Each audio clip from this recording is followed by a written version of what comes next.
All right, I want to discuss passing data to your views. I'll head back to my routes file. Let's say when you visit the homepage, there's some bit of data that we need to calculate or fetch from the query string or query from the database. For now, I'll hardcode it. We'll call it tasks. To begin, we'll have 3. Go to the store, go to the market, and go to work. Okay, I'm now going to pass this data to my view. We can do that as the second argument of the view function, like this. Tasks is tasks. Now, as it turns out, there's actually a few ways to do this, but let's keep it simple for now. So at this point, we're saying I want to return and load the welcome view, but I also want to give that welcome view a variable called tasks, and that variable should be equal to this array. Okay, so now I'll hit Command P and go to my welcome view, and we'll say right here, we're going to spit out all of our tasks. Now we'll start with basic PHP, but later I'm going to show you how to do it with Blade. So we'll say for each tasks as task, we'll do the shorthand here. Then within a list item, I will echo out the task like this. And then finally, we'll wrap it within an unordered list and we'll be good to go. All right, let's switch back to Chrome. And there we go. We have our list of tasks. Nifty, right? But if I switch back, yeah, this is the traditional PHP way to do it, but if you ask me, it's kind of ugly. So this is where Blade comes into play. As you learned about in the last episode, Blade is Laravel's templating engine, and it gives you not just layout files like we learned in the last episode, but a special syntax that again ultimately compiles down to vanilla PHP. It looks like this. For a for each, I could say @for each. Now, I don't need any of this. And here I have to declare end for each, so I could say @end for each. All right, let's leave it like that. Switch back, refresh, and I get the same thing. But instantly it's clear this is a little more easy on the eyes. Now, behind the scenes, once again, when you run the page, Laravel is going to read this file, compile it all down. It's going to detect things like this and basically do a simple replacement where it sees this and it replaces it with this. That's actually what's happening behind the scenes.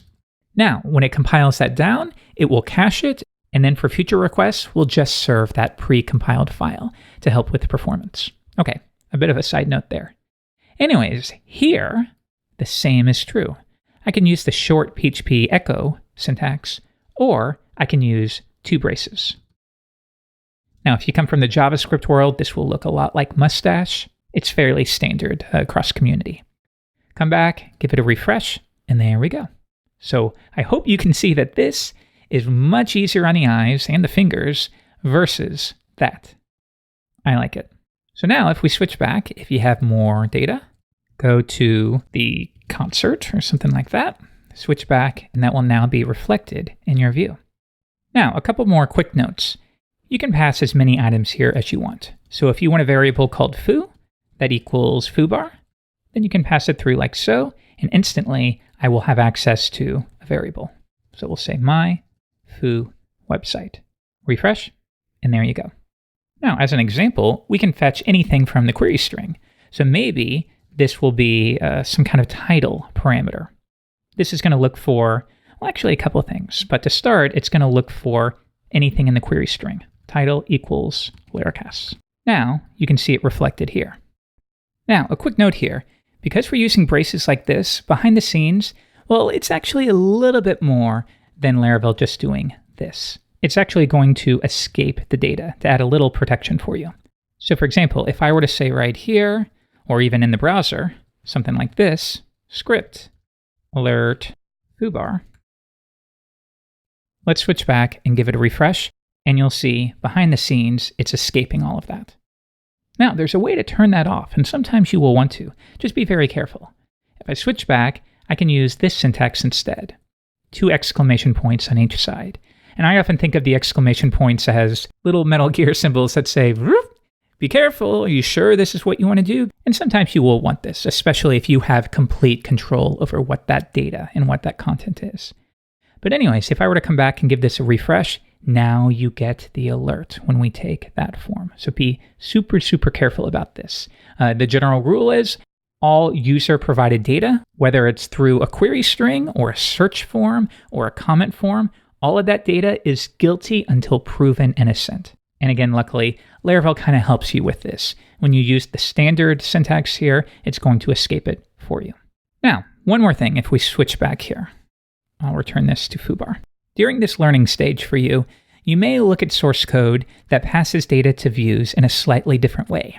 If you see something like this, return view welcome, but then you see a syntax like this, with tasks is tasks, and with foo is foo. So let's get rid of that. This is equally acceptable, and I guess that should just be the string.